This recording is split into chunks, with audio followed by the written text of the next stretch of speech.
Chetan, Deeven, Jessie party చేసుకుంటూ ఉండగా rainy సీన్లోకి enter అవుతాడు.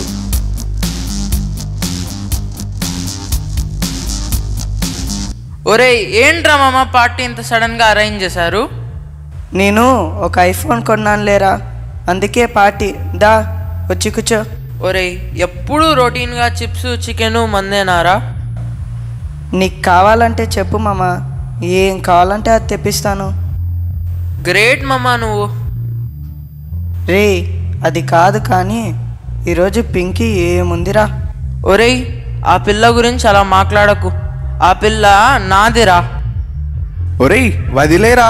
ఇంతకు మీకందరికి కాలేజ్ నుంచి లెటర్స్ వచ్చాయా? ఏం లెటర్లు రా?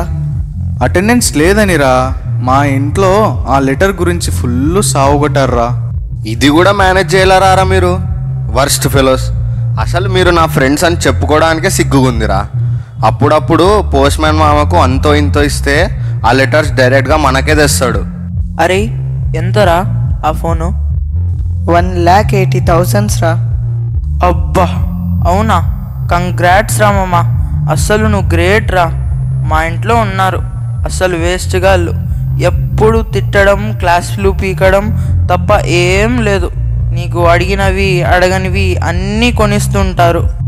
వానికేం తక్కువరా, వాళ్ళ నాన్న ఉన్నాడు కదా, 2 చేతుల సంపాదిస్తున్నాడు. నీకు కుళ్ళురా మా డాడీ సంపాదిస్తాడని. సరే మామ, టైం అవుతుంది, పోదాందా ఇంకా. రెనీ ఇంకా తాగుతూ ఇంటికి వెళ్తాడు.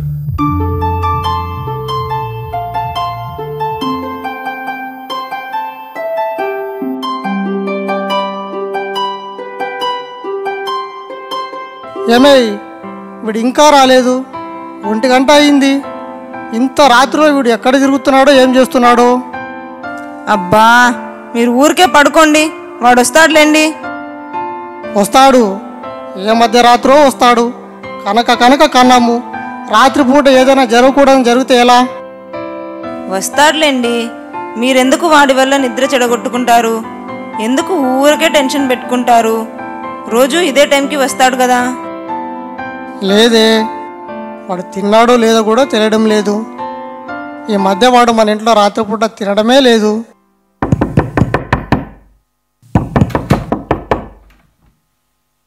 రే ఎప్పుడురా ఇంటికి వచ్చేది? ఇంతసేపు ఎక్కడున్నావు?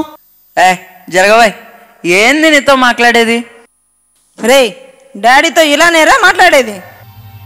ఏంది ఊరికే డాడీ అంటావు? ఏం చేశాడని ఈయన నాకు డాడీ? ఊరికే కంటే సరిపోదు. పోమ్మా పక్కకి జరుగు. ఏరా అలా మాట్లాడుతున్నావు? చేతన్ వాళ్ళ నాన్నను చూడు, ఎంత మంచిగా ఐఫోన్ కొనిపించాడో. అందరి నాన్నలను చూడు ఎట్లా సంపాదిస్తున్నారో, ఎట్లా కొనిపిస్తున్నారో. ఈయన ఒక్కడే సిన్సియర్ చింతకాయని సిన్సియర్గా చేస్తుంటాడు. నాన్న, మనకు వేరే వాళ్ళతో ఎందుకురా పోటీ? నువ్వు ఇంకా చదువుతున్నావు, అంత కాస్ట్లీ ఫోన్ మనకెందుకురా? అయినా సంపాదించేది ఏదైనా దేవుని భయంతో ఉండాలి. ఎప్పుడూ ఇట్లనే ఉండండి, మిమ్మల్ని ఎవ్వరూ మార్చలేరు. అలా అనేసి పడుకోవటానికి వెళ్ళిపోతాడు రెనీ. వినోద్ డల్గా కూర్చుండిపోతాడు.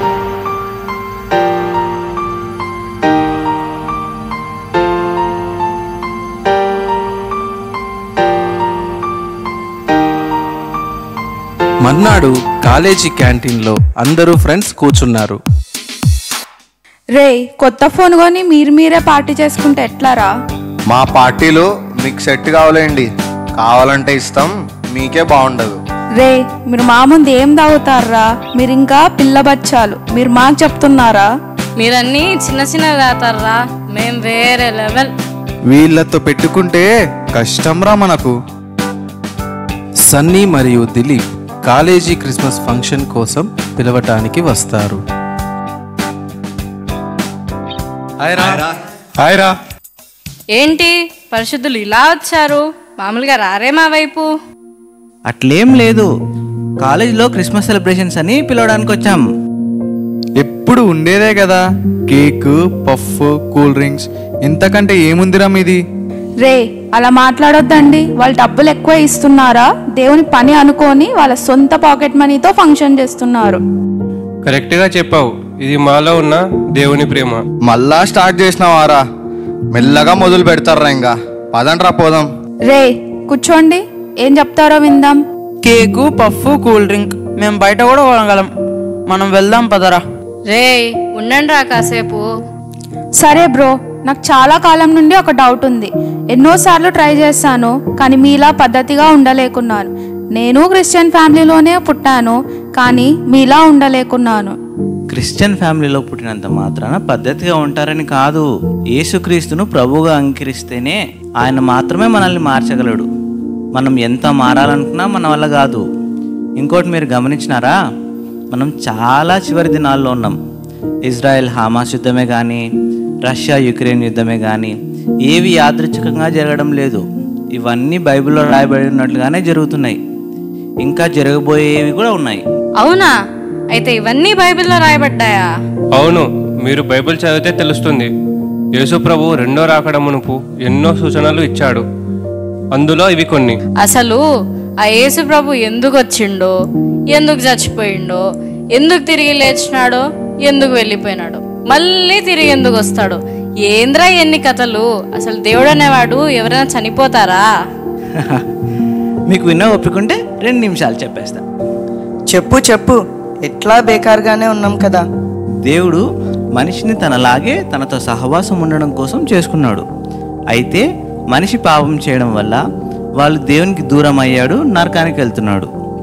ఇప్పుడు చూస్తుంటారు, బలులు అర్పిస్తుంటారు. అవన్నీ ఎందుకు చేస్తున్నారు అనుకుంటున్నారు? వాళ్ళ పాపాలు జంతువుల మీద పడి ఆ జంతువులు బలిగా అర్పింపబడడం వల్ల వీళ్ళు పాపముక్తులు అవుతారని భావిస్తుంటారు. అవును, మా ఊర్లో కూడా ఇలాంటివి చూస్తుంటాం. కానీ నిజానికి 2000 సంవత్సరాలకు ముందే దేవాది దేవుడైన యేసుక్రీస్తు ప్రభు ఒక క్రిస్మస్ దినాన మనిషిలా జన్మించి మనుషులలో ఒకడిలా బ్రతికి ఏ పాపం లేకుండా తానే ఒక బలి పశువుగా లోక పాపం అంతటిని తన మీద వేసుకొని అందరి కోసం మరణించాడు. ఆయనలో ఏ పాపం లేనందువలన మరణం కూడా ఆయన ఆపలేకపోయింది. కాబట్టి 3వ రోజు బైబిల్లో రాయబడిన ప్రకారము ఆయన తిరిగి లేచాడు. తర్వాత అందరూ చూస్తుండగా మేఘాల్లో కొనిపోబడ్డాడు. ఇదంతా నేను సండే స్కూల్లో విన్నాను. నేను ఒక విషయం చెప్పనా? బైబిల్ ప్రకారం ఈ సమయంలో యేసు ప్రభు తిరిగి వస్తాడు. అవును, నిజమే. మొదట తన సంఘాన్ని తీసుకుని వెళ్తాడు. ఇక్కడే విడవబడిన వారు 7 సంవత్సరాలు భయంకరమైన శ్రమలు అనుభవిస్తారు. అటు తర్వాత యేసు ప్రభు ఈ భూమి మీదకి 2వసారి వచ్చి తనని నమ్మని వారికి తీర్పు తీరుస్తాడు.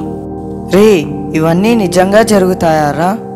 అన్ని విషయాలు జరుగుతున్నప్పుడు ఇవెందుకు జరగవురా? అందుకే ప్లసి మేము యేసు ప్రభు గురించి తెలియపరచాలని క్రిస్మస్ సెలబ్రేషన్స్ చేస్తున్నాము. యేసు ప్రభువు లేకుంటే మేము శ్రమలు అనుభవించాలా?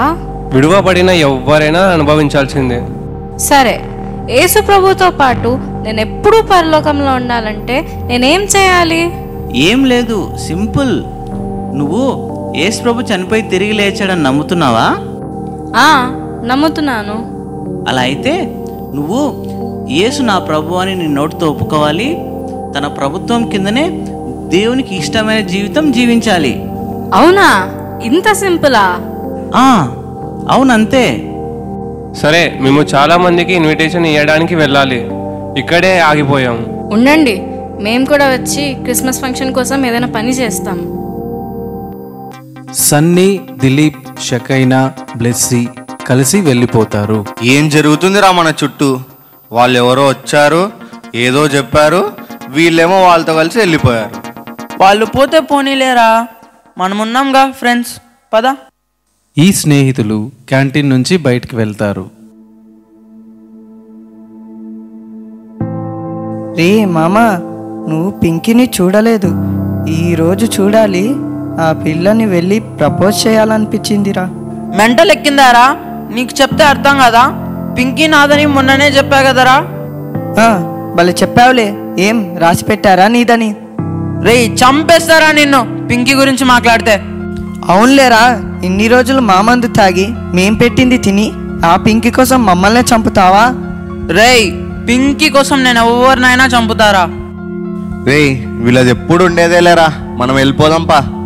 రేయ్, నీకు ఇంకా లాస్ట్ వార్నింగ్ ఇస్తున్నా. ఏంటిరా నీ వార్నింగ్?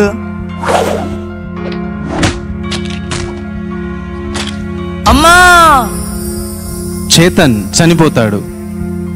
రే లేరా చేతన్, ప్లీజ్ రా, లేరా చేతన్. రే చేతన్ లేరా, రే చేతన్ లేరా. వీడేమన్నా చనిపోయాడా? ఎంత లేపినా లేవట్లేదు అసలు. రే చేతన్ లేరా. పోలీస్ విజిల్ సౌండ్స్ విని రెనీ పారిపోతాడు. పారిపోయేది పోలీసులు చూసి రెనీని ఫాలో చేస్తారు. Daddy daddy. రే ఏమైందిరా, ఎందుకు ఇంత ఆశపడుతున్నావు? డాడీ పొరపాటున కోపంలో ఒక ఫ్రెండ్ని రాయితో గట్టిగా తల మీద కొట్టేశాను డాడీ. వాడు చనిపోయినట్టున్నాడు డాడీ. రే ఎవరైనా చూసారా? డాడీ పోలీసులు అయితే వెంట పడుతున్నారు డాడీ. రే నాన్న, నువ్వు ఫస్ట్ ఆ షర్ట్ విప్పి నాకు ఇవ్వు.